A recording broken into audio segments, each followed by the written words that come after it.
Right, guys, we're back Monday morning. We've just finished the World Championships. We're back home. It was in London, which was nice for us, a nice local World Champs. What an event. Unbelievable. It was really cool. Weird having it on our doorstep, wasn't it? Yeah. And somehow we still didn't get that much sleep. Yeah. It's always busy, these events. But yeah, awesome. Always awesome to see the players up close. China, obviously coming out on top, but a few bumps along the road, which we'll go through in a minute. It's just so prestigious, the World Championships, right? It means so much to the players, it means so much to the coaches, the federations. It's just so much on it. I was going to say that. You saw like the reactions, especially at the big, like the gold medal crowning moment from both men's and women's. They were going nuts. Yeah. It's like, it's Olympics and then World Champs, really, realistically, right? For sure. You see Wang Hao, for example.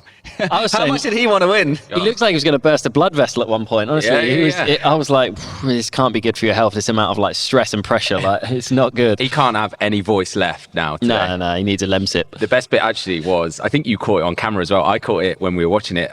When they raised the trophy. And then the fireworks go off. Yeah. Him and Lin Shidong. I was taking pictures of the team, obviously getting their trophy and lifting it up, and Lin Shidong and Wang Hao, like it made them jump, so they were like, ooh, and obviously the pictures I took, they're like that. It's absolutely brilliant. We'll have to put it on the screen. Yeah, put it on the screen. Hilarious. Oh wait, you're gonna love this. Look at this, boys. Oh, she's got some merch. Oh, wow. I'm the big dog. It says hope. That is Long Xu Xin's brand. Nice. And I am now a believer in that man. Because my God, he just entered beast mode all week. Guy, Yeah. Madness. We said this last week, right? When China play, Wang Xu Xin is very, very likely to win his two. Yeah. And then that's what makes it very tough to play China, because you've always got Wang Xu Xin. A bit like when Ma Long was playing in his peak, it's like Ma Long's winning two. And then... I think, probably the difference now is like Wang Xu Xin's going to win two, but there was a lot of uncertainty around the other guys. Obviously, Lian Jingkun and Lin Shidong weren't in the early stages doing the business. So then it was kind of like, there's that extra pressure on Wang Xu Xin as well, but he obviously stood up to it. Oh, he's great. You mentioned the early stages. Should we just start there with the recap? Yeah, let's quickly go through that and just summarize it. So seeding stages, we'll start there. So the top 7 teams in the world and then the host nations in both the men and women's. England went in there. I actually thought on day one, like Sam Walker was having some absolutely ridiculous rallies. And I thought back to the moment in the podcast where in the pre-one where you were like, he always turns up for team events. Yeah, you did say that. It's a different player. Chop on. That just flew on round the net, didn't it? He just played him around the net backhand off the chop block, man. Simply out of this world at the Worlds. It's strange. Like every time he competes with any level when he's in these team events. I've seen him do some unbelievable stuff. Well, didn't he get a set off Wang Xu Xin, didn't he? He did. Yeah, he did. Yeah, amazing. And he looked in it, like a few more points here or there in another set, and he could have been in the 5th. He had a couple of highlight rallies as well. Big backhands. Yeah.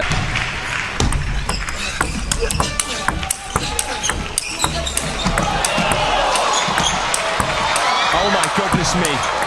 Oh, he rips the backhand as well. Twice. 3 times. And it's simply heroic for Sam Walker. What a point to set up game point.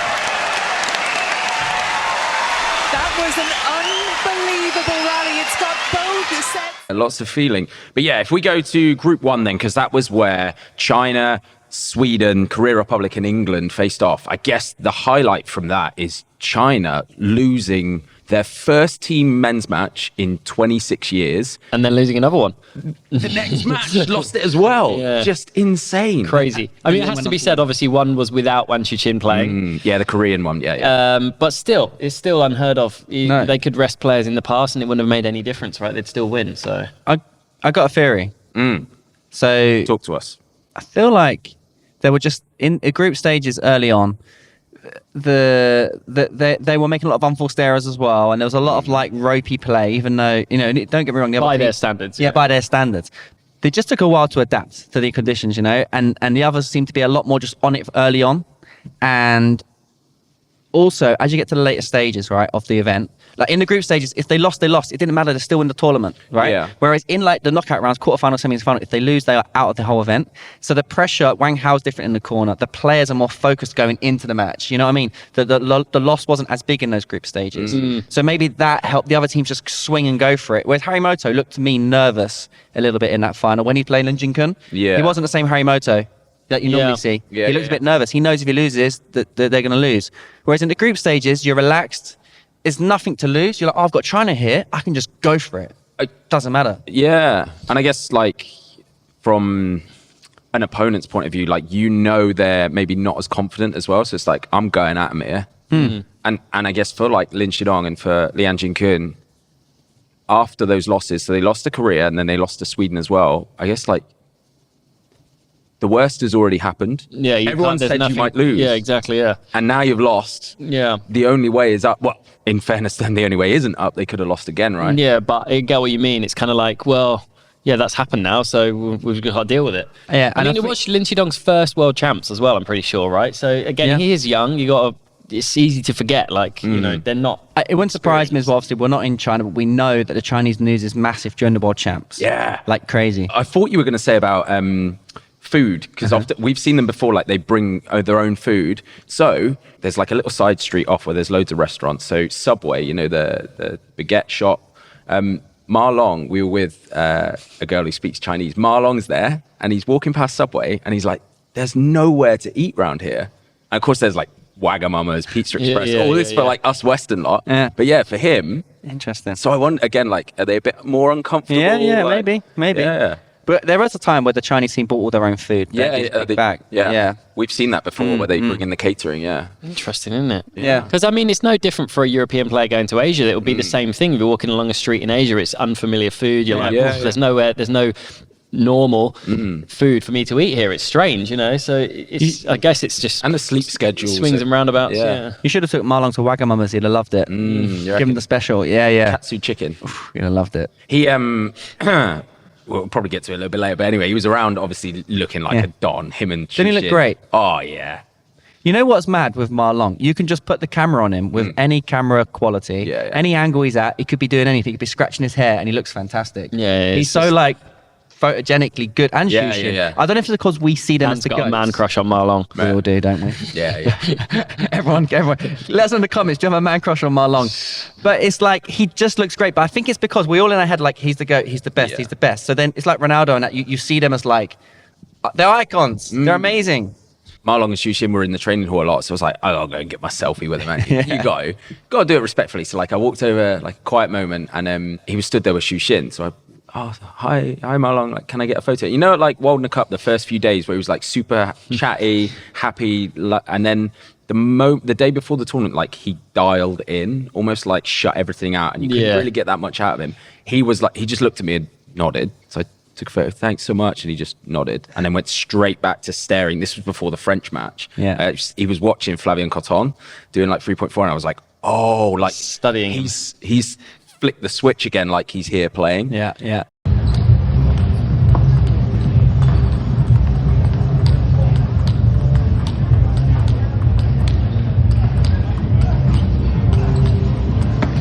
But there was a good moment because Xu Xin looked at me, and I was like, oh, I already got a selfie with you yesterday, mate. You're all good. But he speaks English as well, Xu Xin, because I was walking in through the like entrance into production as he was coming in with his wife.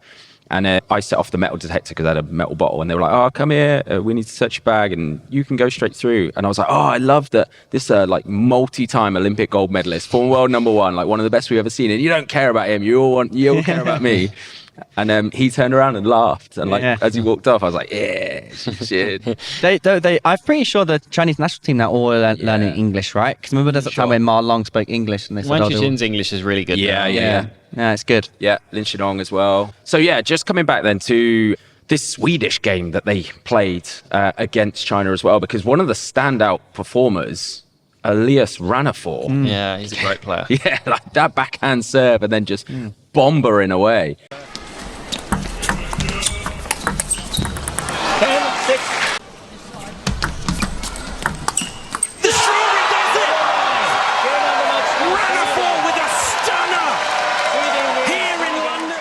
Yeah, he picked up a huge win over Lin Shidong, like 11-9 in the fifth as well. Crazy, yeah. I mean, he's a good style to watch. He's fun to watch because he's got that unique kind of Ovtcharov-ish style serve, and then just absolutely ripping backhands. But he's quite good on the counter as well. Lin Shidong's getting in, he's countering well. He was some strawberries. Do some strawberries, yeah. He's good to watch, and to be honest, it's quite unexpected, even from a point of view of him playing. You'd expect probably Truls, Anton, and in the past, Christian Carlsen or Matthias Carlsen. Yeah. So it's good for him to break into that, Swedish team is already quite. I know he's been on the fringes for a long time, but he's obviously proven his worth now. You know what's interesting? Obviously, that's the first time Lin Shidong played him, so probably had no tactics going to it as well. I think someone like his style is quite awkward and unique as well. Yeah. Well, Matthias Carlsen played against England and Tom Jarvis beat him. Obviously, previously Matthias fault. Christian Carlsen turned up, obviously, just after the. Similar to you, birth of a baby. Yeah, he has. Yeah. But he played and he got injured. Yeah. So, he seems to get injured quite a bit. He get I don't know. I think he's been super unfortunate. Yeah, he's got injured in like major events, like 2 or 3 times. I think it was his hand. Yeah, exactly. He was at Europe top 16. He was doing really. It might have been against Dark. Yeah, he was winning. He was absolutely flying at that tournament. Looked like he could win it, and then hit his hand on the table, cut it. And it's happened at another one previously as well, where he got injured in a big event. I just feel bad. Gutted for him. Yeah, so then in the other group in Stage 1A, probably standout result from that was the Germans going up against Japan. And we kind of saw for the first time in London, not the last time, that Jekyll and Hyde side to Sora Matsushima, where he's either like top of the world, unbelievable, or just looks like he wants to be anywhere else but on the table. Because he lost to Dang Cho, and it was... And Benedict, as well. Like, look at the scores in that Dang Cho match, 14-12, and then almost like... I'm done. 11-3, 11-3. Is that just an age thing? Maybe he's still quite young, and his game is obviously quite high risk, and he can be a little bit erratic at times. When he's on, and when he's off, it can look a bit. His game is so high risk. It's so good. But that's why he's able to beat Wang Chuqin. Not many people can do that. So you've got to kind of do that, but then. I guess the Chinese are just very good at playing that high risk game, but with a lot of control. And Sora's maybe not quite doing that yet. It's if he can be very, very consistent like Wang Chuqin. Wang Chuqin's consistency with the shots that he's got, and he's just going to crunch through everyone. Because he just rips the absolute hell out of it. He must be like Seiki Ishikawa, the coach in the quarter. He must be an absolute coach's nightmare. Yeah, what do you say? I don't know. It'd be tough. It would be tough. Just come on, Sora. Whereas Harimoto, you feel is kind of like the opposite. You don't have to motivate him at all. You know he's going to be pumped up. You know he's going to absolutely. You could be 10-0, 2-0 down, and he's going to be chowing and fighting till the end. I feel like those two, like turning up for a maths exam at school, and Harimoto would have studied for the last 4 months, and Sora will just rock up and he won't even have a calculator, and he'll still just smash it. 100%. Yeah, so Sweden topped Group 1, and then Korea came second. China came third. Obviously, England, we were expecting it, came fourth, but put up a good fight. Shout out to Connor Green as well, who only just lost to Lian Jin-kun. Yeah, doing very well. He played really well. It's time to an extent. Double-handed backhand from Connor Green. Are you kidding me? Oh, my word! It was impressive how much he obviously improved over the last couple of years, and also to be able to showcase your best game on that stage is not easy, even if you have improved. So I think impressive mentality from him as well. I think that was the right thing for England to do as well. Put some youngsters out there, because then in 4 years' time, or Connor Green's in a situation again, they have a lot more experience. And I think it's happened a lot in the past where a lot of teams have kept onto their old ones for a long time. Whereas if you look at Japan and China, they're constantly trying to chuck new blood in, and then as they start getting a bit older. Yeah, I mean, look at next time China are world champs, no world team champs. Shang Peng and Joji Hao. Yeah, Joji Hao have got like amazing. They've gone through basically with the guys on the bench the whole event. Like that's going to add a lot of experience to them. Right? So. Lin Shidong, even Wanrei Bo was out the back. He was actually being like ball boy. He wasn't necessarily practicing that much. He was just catching. But what great experience. So you're in that environment. So it definitely does help. For sure. And then in Group 2 in there, France topped it.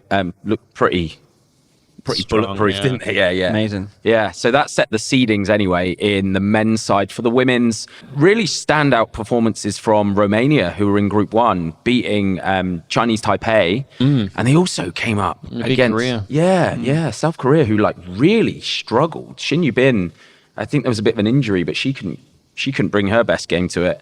But yeah, Romanians, spoiler alert, obviously coming in the medals for the first time, I think since year 2000 as well. Amazing.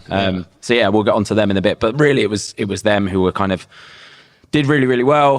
Japan topping the other seeded group. Germany coming second in there, beating France. Germany have an exciting team to watch right now, don't they? With fantastic. Sabine and Annette, obviously hanging a chopper. They've got a good mix of youth and experience as well. Yeah.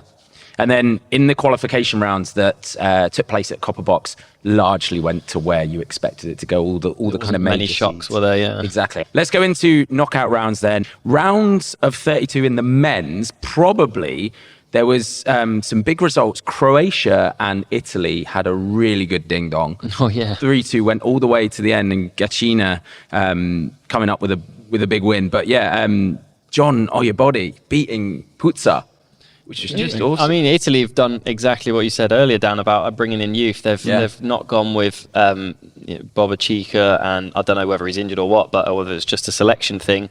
And who's the other player I'm thinking of who's been around for a long time, Italian guy. Can't think of a name off the top of my head now. But it is interesting. Stoyanov. Yeah, because when you bring in like the youngsters, I think it's quite easy to be like, they're not going to perform well, not going to. But it's surprising, like when you get youngsters out there, and if they've gone through lots of practice, training full time, all you need them is just get some experience out there. Okay, you take a bit of a hit, short term, but they didn't really. They've done well there.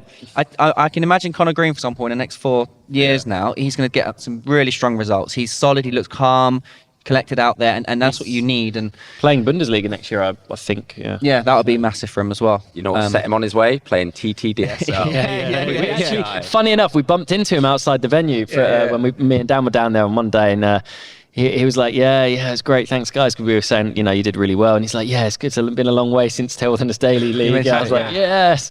Well, it's funny, we also played him in the TT team first match when Captain played him. I don't remember, but Captain was in the original British League. Captain was 10 up in the fifth, and Captain goes, let's see if he's got it. Do you remember that? Yeah, it's brilliant. It's a great line. We have to find it. It's so funny. And did he have it? Yeah, he did. He then immediately won the point. He won it instantly. Let's see if he's got it. That's just great from Captain. Isn't it was funny. Yeah, it's strong. See if he's got it. Hustle here is so real right now. Garth trying everything to win this match. Conor takes it. Fair play. It's a big win. Imagine you're like, Conor must have been 14 at the time. Yeah. He's got Captain saying that to him. Brilliant. That is world-class mental game. Threw in the needle, massive needle. Let's see if he's got it. Yeah, really excited to see where he's going to go, Conor. It's also tough playing youngsters. When they're hungry, they're relaxed. Yeah, of course. There's not so much pressure. Yeah, it's difficult. Little whippersnappers. That's it. Diving around. And then on the same day, actually, Denmark had a proper ding-dong as well with Canada. Probably call-out result from that was Eugene Wang beating Anders Lind, which... Yeah. Mad. Crazy. No disrespect to Eugene Wang, but that's a big how upset. How the hell has that happened? It's a big upset.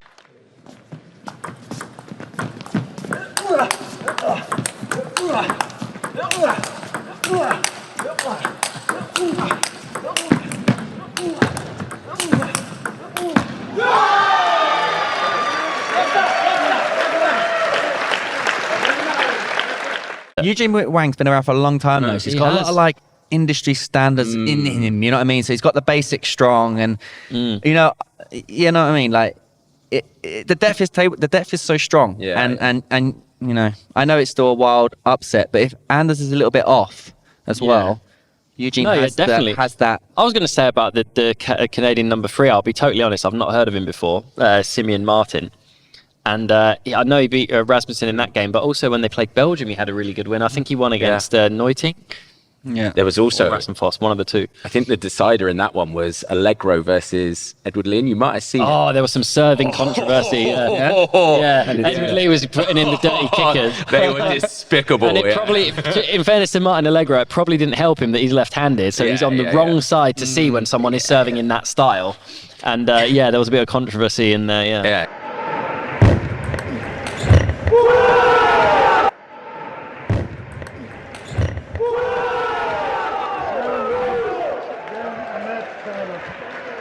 because it was at the copper box. The camera's from the back right corner, and even there you're like, whoa, that ball is coming out of an armpit. And you know, as table tennis players, even at our level, we know it as well, right? The 9 or in the 5th or whatever it was, you're like, oh, You need to see a mirror to see it. Yeah. But Allegro's going nuts. So like, obviously, I probably would be doing the same thing as well. But equally for like Edward Lee, he does exactly what you should do, which is just, I'm gonna do it again. Yeah.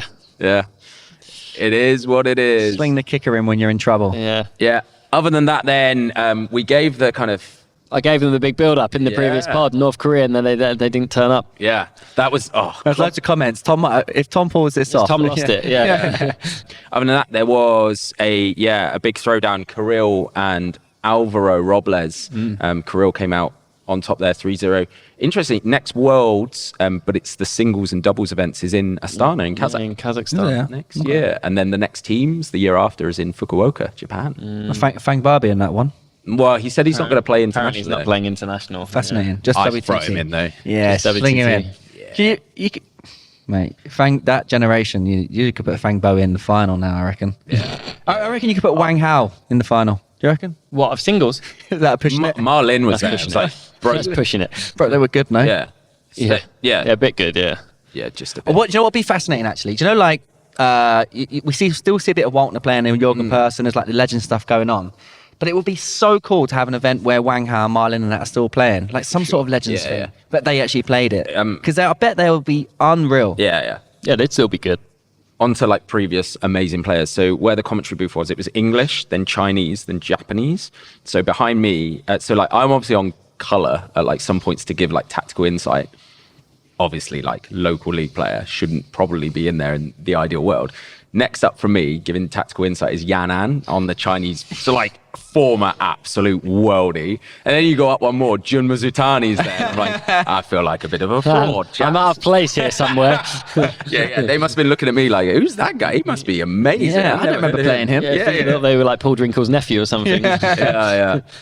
But yeah, that was largely it for the round of 32. In there, England made it through against Moldova. So Tom Jarvis and Connor putting points on the board there, which was good to send them into the next round. Brazil saw off Singapore as well. But if we go into then the round of 16, so plain sailing for the Swedes, who went in top seeds. They played the Croats, but got it done 3-0. Chinese Taipei seeing off Denmark. Yeah, interesting. Lin Ru didn't really play that much in the seeding stage, but came out there and They wanted to keep him fresh, maybe. Yeah. He's Trusted. so good. They trusted the youngsters. Again, no, it's good practice for the other youngsters, though, isn't Yeah. it? They think they're gonna get through anyway. It's good practice just to get the young ones in. And But Guo Guanhong, who basically looks like Chinese Taipei have worked out how to clone human beings, because he's just a mini Lin Ru. Yeah, it's very similar style, isn't he?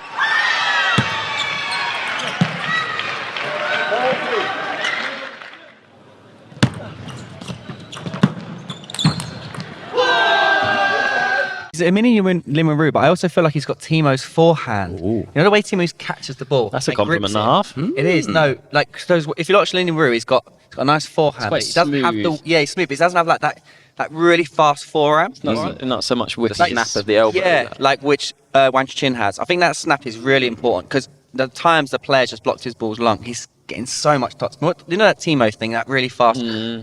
Yeah, he can be amazing. He's only 17. It's actually going to be ridiculous. Further down the draw, this was where England got sent packing because they came up against Hugo Calderano and Brazil. Yeah, there was some good wins in there. Walker beating Azuka, which is good. Yeah. Tom Jarvis as well beating Teodoro, and it was on to Conor Green to pull off the impossible, but yeah, just couldn't get it done. I mean, tough against Hugo. He was, really sharp in those group stages. He was. In the earlier stages, I should say. Obviously, Hugo, number 3 or 4 in the world, and Yeah. when he plays someone like Conor, and that, you just see the level, and you're like, whoa, how's he Yeah. doing those shots? It's crazy. Like the times he sets up the third ball attack, he can just serve and instantly drops off, and he's just ready for a massive third ball. Yeah. And Conor's barely got out to get ready for a block, he's just going past him. Yeah, it's tough. Crazy.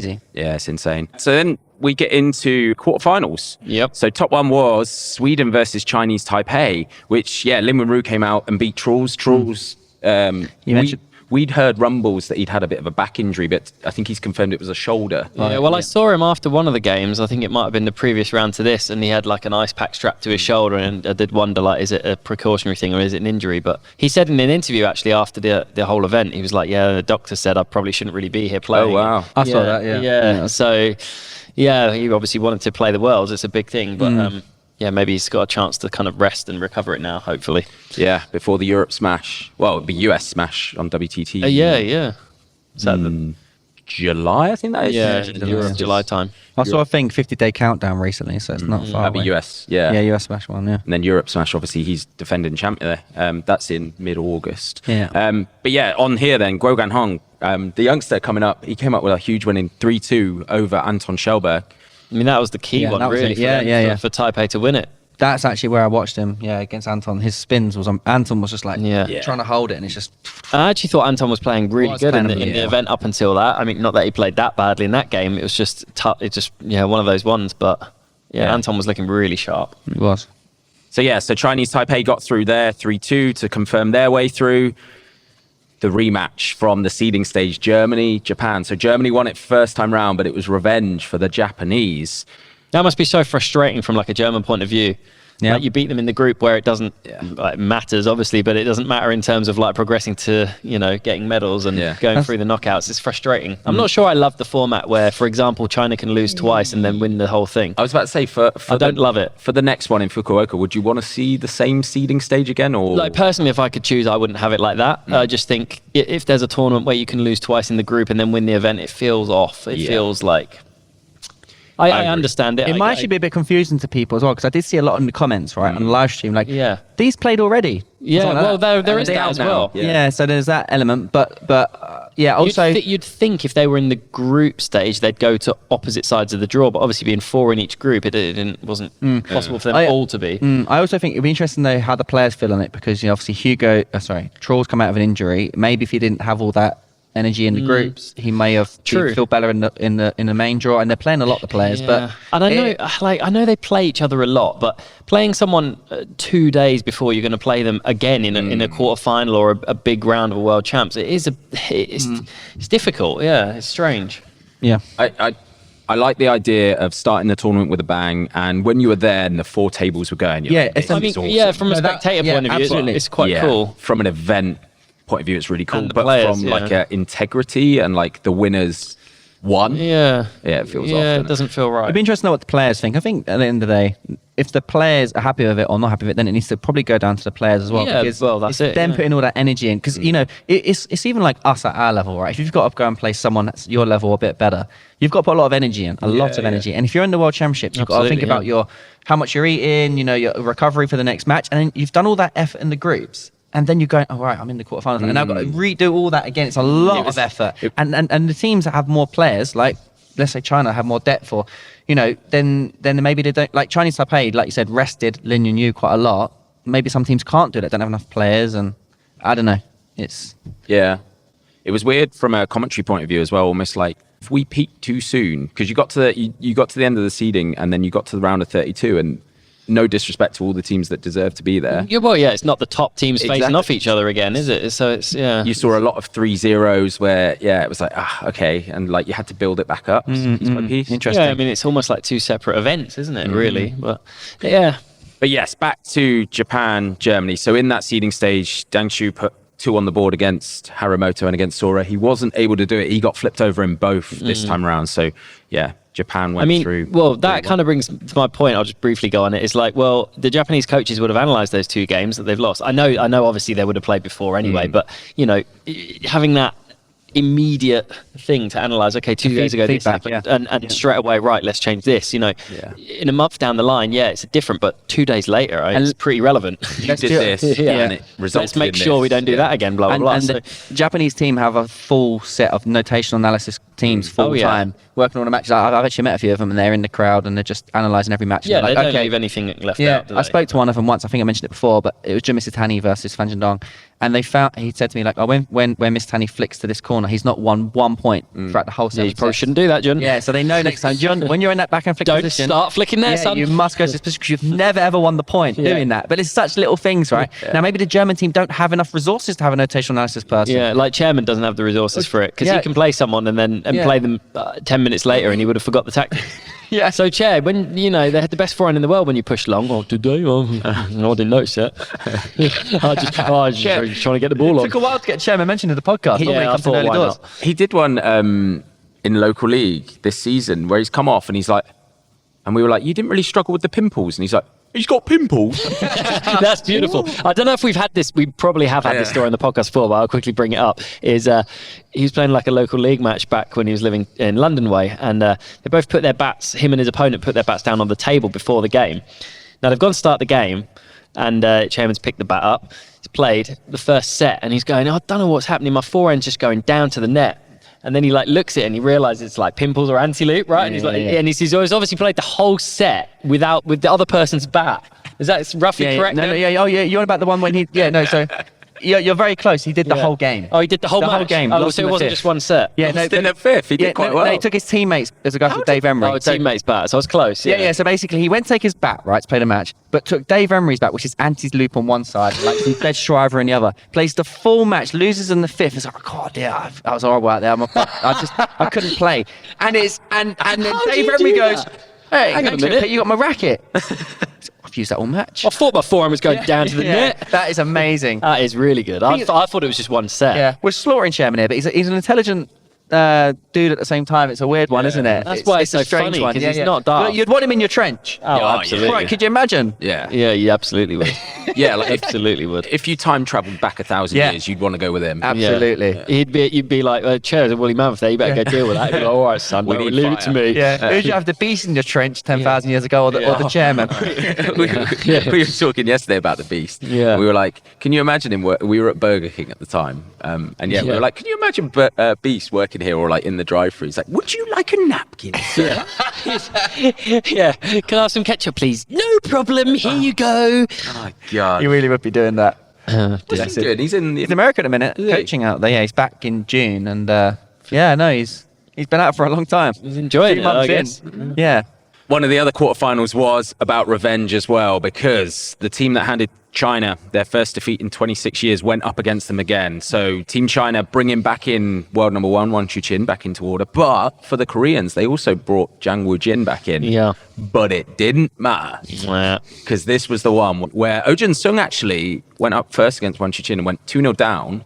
And then it got back to 2-2 and everyone was like, uh-oh. Because like you said, everyone was like, Long Xu Jin's going to put 2 on the board every single time. Don't worry about it. If he doesn't, then they feel like they're in trouble. I feel like like psychologically, if Wang Chuqin had lost that game, maybe Lin Shandong wouldn't have won that next match. There's 3-0. massive pressure on him. There's just different pressure, isn't it? Yeah. Because when you are relaxed, you play better table tennis, and when your mind isn't as stressed, you're not going to have all the thoughts going on. And Oh Jun-sung had a good tournament, to be fair. Had some really good wins. Yeah. We beat Lin Shidong early and Yeah, in the previous matchup. yeah.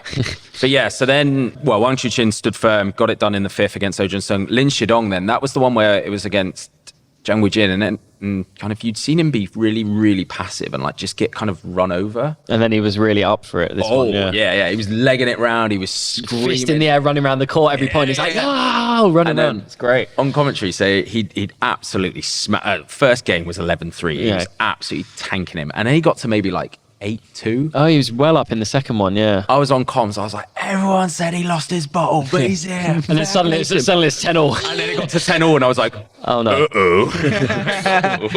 Backpedal a I bit. might have spoke too soon here. Yeah. hilarious. But yeah, they finished it off 3-0, obviously. So Yeah. This is an interesting one, right? Psychologically, again, China going into quarters now. If we lose this, guys, we're at this tournament, so we got to really lock in.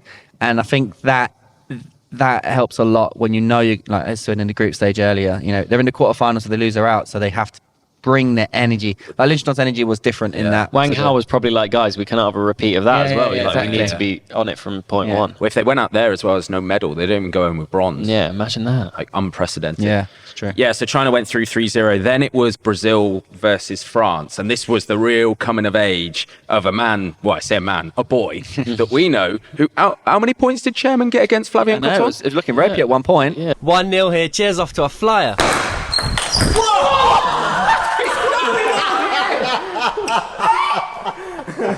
I'm sorry. He came round like Fan Zhendong. Chairman won the most. Chairman got 6, didn't he? He beat. Yeah. I think Fantastic. he did get 6, yeah. Yeah. It's his Pretty dodgy impressive. reverse serves. Flav couldn't see him. Yeah. But no, yeah. Flav amazing. Hugo 3-0. Yeah, amazing. And it wasn't like he was hanging on for dear life. He was getting. No, he was the aggressor. Yeah. He was. I said it before the game. I think he has a great style to play someone like Hugo because he's fast and he can attack strong and fast, quick over the table. Didn't give Hugo the time to play his game, which does require a bit more of a wind up and a longer swing. Just took his time away, basically. Are here. And he continues to be. There's a sense of freedom, threatening and secure as possible at the same time. For example,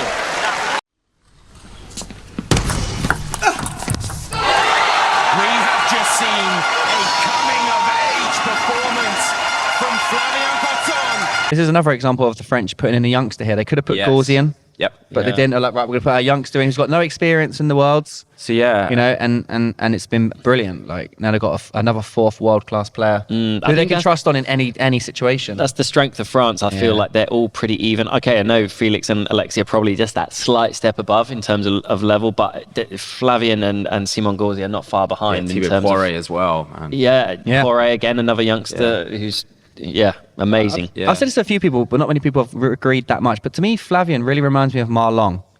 He's got like his style, his technique, like the relaxedness he's got, and then also the penetration on the ball. And I don't know if you guys feel that. I know what you mean. Like the European Ma Long. I think he'll be He European hits the ball. champion. I think he'll be hard. European champion as well. I think he'll be European champion very soon. He's already European under-21 champion at 17. Won the So, World Championships under 15. He's world under 15. Yeah. ridiculous. I think he will 100% be senior men's European champion. It's also So complete in all areas. Yeah. That's why I think he's- mentally really good as well. Yeah, just his backhand, his forehand, his touch, his every shot. So I don't really see much weakness when he plays. That's what you see with Marlon. You don't see a weakness. Well, the thing that was really impressive in this one was like he's hunting backhands from everywhere, like short like backhand flip over the table. returns and But then the moment Hugo started to send it a little bit wider, Flavien recognised that he needed to bring the forehand in, so he was just hunting forehands as well. It was like, Adapting quickly. he's going to be terrifying. But actually as well, worth shouting about this is because it's one thing to bring him into the team, but they actually dropped Alexis to number 3. So Alexis only would have played 1 matchup in this. Flavien was going to play 2. I guess that's also partly like the coach's decision of like who's feeling good, who's in really hot form. Maybe he's thinking Alexis not at his absolute best right now because that happens naturally with fluctuations of how you're playing. I think Alexis lost the last 6 times he's played to Hugo. And tailoring it for each matchup. So he's probably thinking, Hugo's obviously a tough style for Alexis. So that set the board for our semi-finals in the men's, which were obscene. Chinese Taipei versus Japan, and then China versus France. So we'll start with Chinese Taipei and Japan. Japan just smashing them. Yeah, I mean, I was lucky enough. Obviously, I went down back again to London to do some of the social media stuff, get some videos, behind the scenes stuff. So I was obviously courtside for both the games. So that was really cool to see them up close. I thought, Taipei's probably only chance was if Lin Wenru was really flying, and then Harimoto shut him down pretty early on. But I love watching Harimoto when he's pumped up and he's showing, Charlie. Yeah. His energy for the game. He loves the game. Yeah, it's I great think that's to what's watch. nice. You can tell he just loves it. Yeah, He loves the game. It's so good to watch him when he's like that. So Japan went through 3-0, and then to the big one. So France versus China.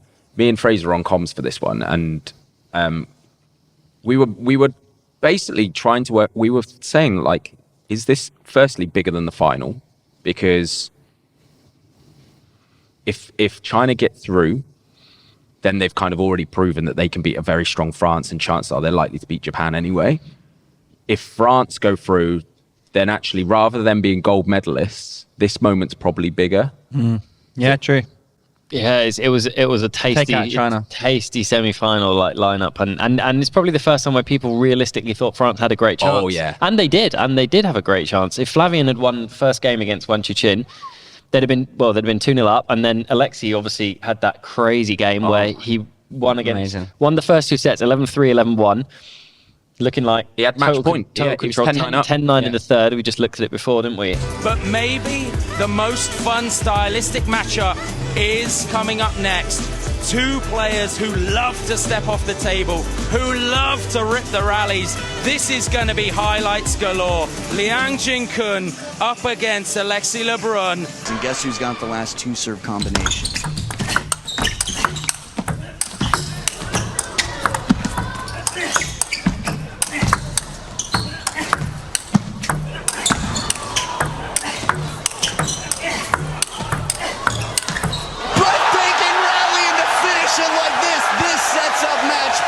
And then Liang Jingkun pulled off the robbery. He did the heist. Yeah. Amazing.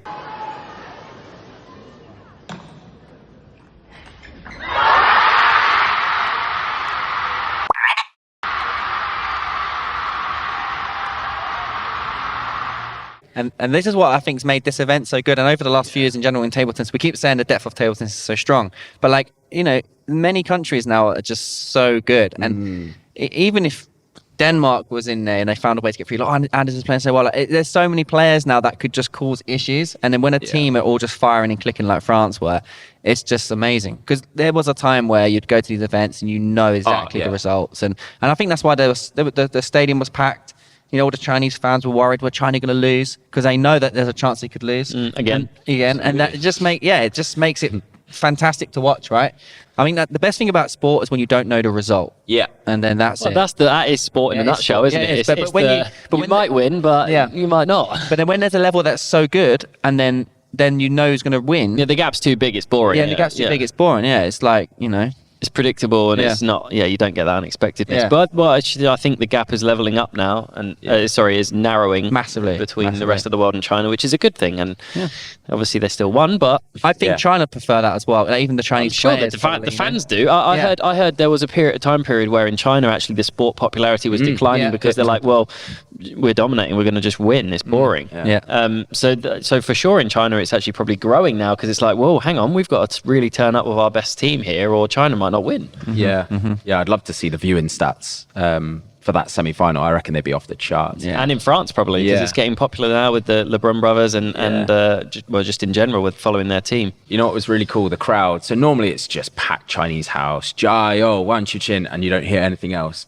Oh, the French were making some noise. The drum, the whistles. Yeah, the French fans and they're fantastic. Felix actually said that in an interview after the game. He was obviously absolutely gutted, and I think it was an interview with French TV, and he was saying, obviously we prepared a long time for this game, and it's devastating we couldn't get through. But I really appreciate the French fans there. Yeah. And, you could really hear you in the crowd, so that was cool.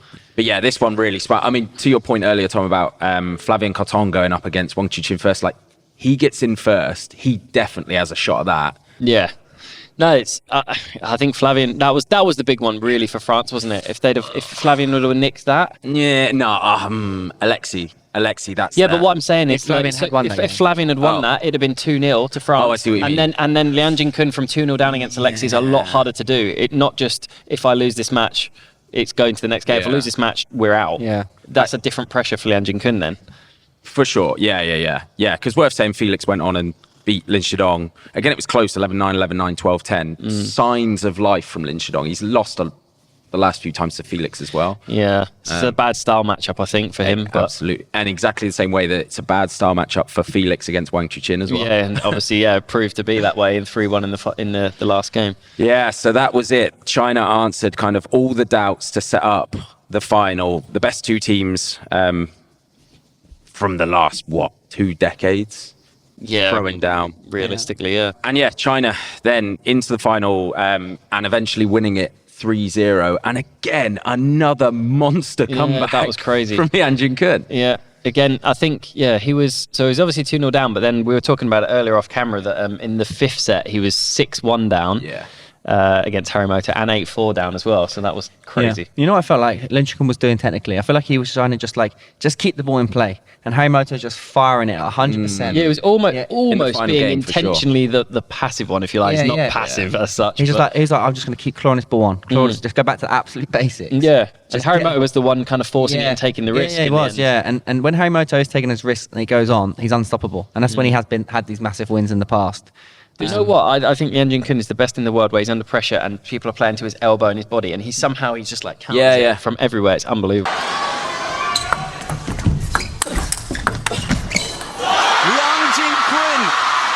To hit the ball that hard, leave the whole table open, nerves of steel.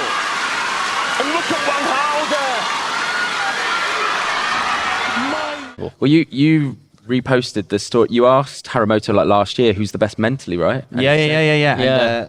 So Adam Bobro shared it on the story after the tournament, saying, obviously showing the answer that Harimoto gave, which was saying Lian Kun. Now we know why. Impressive he remembered that. This one as well was interesting because it was the first time that Wang Hao had swapped Lin Shidong and Lian Kun. So Lian Kun was going to play twice in this one, not Lin Shidong. Shows the faith he has in him. Yeah. And probably he's again saying how mentally strong he is, but whether he would have had the gas tank for another.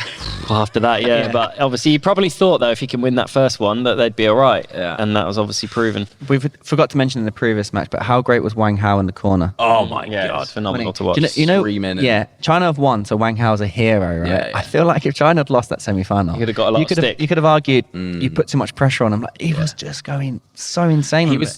He was going nuts, but then there was a moment where he was giving Lin Shidong a team talk, called a timeout, and it was like very soft. Yeah. Do this, but that's good coaching. He knows he probably he has to be a certain way with different players. Absolutely, because when he was going in on Lin Kun at one point. But he knows that he's older, his experience, and he's probably going to react well to that. Yeah. So it's just good coaching. It's like when you play with tech guy, you can't be too firm with him. You get scared. But chairman, you can be like, sort yeah, exactly. Well, that's a great example. Yeah. We saw the brilliance in the next matchup of Sora, and then the kind of slide as well. So he took the opener 11-8, lost the next one 12-10, and then 2-11, which really just set the bar for Wang Xu Xin to go and finish it.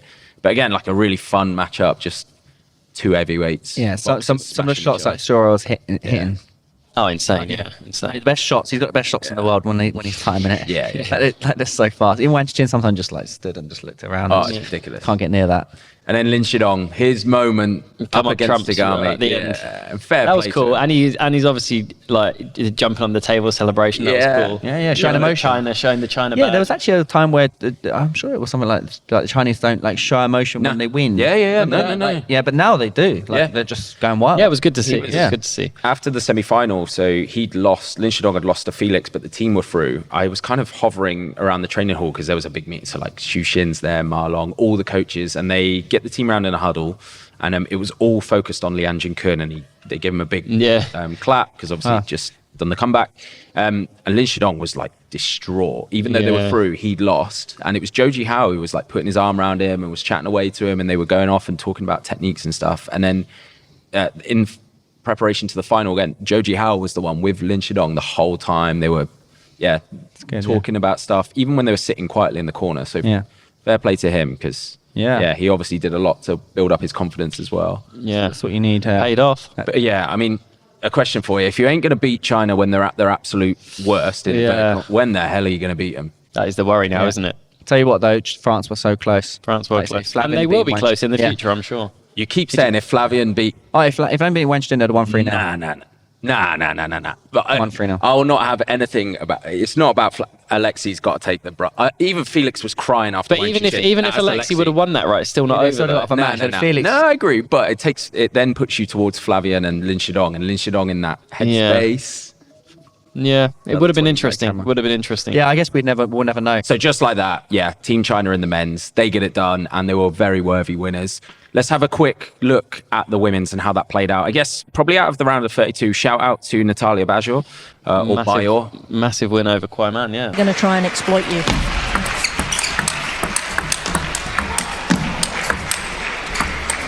Wow! A little chop by Bajor there in the middle to take her 3 points clear. What an exceptional rally. Oh, huge upset. She gives Poland a real chance in this. Yeah, she was really impressive. But yeah, China went through. China then faced off against Team Sweden and looked, Sun Yin-sha just barely. Just unbreakable, yeah. Sun Yin-sha is just like Wang Chuqin on the men's side. Yeah. So then in round of 16, Team Germany came up against North Koreans. That was quite interesting because they're a bit of unknown, but yeah, Germany right now, like we said, they've got an impressive team, good to watch. Yeah, managed to come through 3-0. Yeah, Annette set the tone really there. Kim Kan-yong win 3-1. So yeah, good to see her playing. It was pretty much, I mean, like as you're going through the draw, most people would have predicted the China-Japan final, and both of them weren't majorly troubled along the way, it has to be said. I think those two are obviously, in the women's, clearly the dominant nations. They've just got such a pool of players, and just the depth is ridiculous. Yeah. Sun Yin-cha's just an absolute tank. The one who probably gave her the most problems was Kim Na-young for South Korea in the quarters. That was a 3-2, 11-9 it finished. Yeah, that was a good performance. But really, the story, again, quarterfinals, up against Busan bronze medalists. France. Romania knocked them out 3-1. They've got. That was the table jump, wasn't it? They all jumped. All the Romanians jumped on the table. It's crazy. Really utilising the width of the table. Oh. Unbelievable. Value of the match. You end up playing. The chance, and as you see her, it's no question. Look at this rally.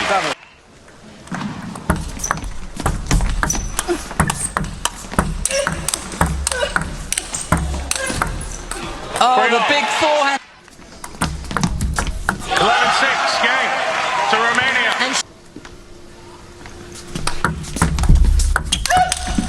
Oh, no! Gia, the empty serve. Medal point. And she takes it. The scream is there. She is on top of the world. Romania are through to the semi-finals. It means they win a medal for the first time in 26 years. And they're chasing their ancient heroes. Yeah, Romania hadn't got a medal since year 2000, since, they got bronze. So. A long time, yeah. Wow. Yeah, awesome. Bernie again coming in clutch for them, winning her too, obviously key. Then they went out in the semi-finals against China, but it was all kind of smiles. It kind of felt like they'd really. I mean, it's tough against China. They know it's going to be tough. They're not silly. They would have given it their best shot, but yeah, they will obviously end up losing. But very, very, very happy with their bronze. Other semi-final, Japan versus Germany, and yeah, I felt like that's the team that could have troubled Japan, if any of them. With Sabine, and she almost did. 2-0 up against Hina Hayata and couldn't quite close it out. Yeah, Germans also taking a net out of the team and putting Nina Mittelhound to try and play against Hanoka, but Hanoka was just class. I love watching her. She's one of my favourite players to watch. We've got to try and do a TTD video. Be great. The problem is we wouldn't lift two of our chops, but yeah. Yeah. So safe. Even in the final, so Japan, China, Hashimoto put her one on the board against Kwai Mun. 3-1, but really standout result from this, even though China did end up winning. Miwa Haramoto she'd played against Won Won-yu 11 times. She had 11-0 head-to-head before the game. What a time to get your first one on the board. Crazy. Yeah, she went 2-0 up. She was absolutely flying. Won Won-yu grabbed it back to 2-2. And then fair play to Miwa, because she that was cool. Yeah. Just going to show you, it's not always about your previous experiences. We were saying earlier about Alexis lost like 6 times to Hugo, but it's like when Ru Ming won the Olympics, he lost 33 times to Wang Hao. And then won in the Olympic final. And beat him in the final. Yeah. And he only won, and after that he lost like 20 times as well. That's the one you would want to win, though. Yeah, exactly. But yeah, in the final, so Japan went 2-1 up. We said it on comms, like, we've been here 2 years ago. Sun Yin-sha stepped up and she's going to get it done. And they did get it done, in fairness to them. And Man U was pumped in that last game. You could see like Marlin on the bench and her were having a good connection with every time she won a point. She was crying during I got to interview Sun Yin-sha. She was crying. Chunyi was crying up in the crowd. So yeah, really cool. Xia was smiling and happy. So yeah, you see. It's cool. They definitely showed a lot more emotion this event in Absolutely. Chinese teams, which is cool.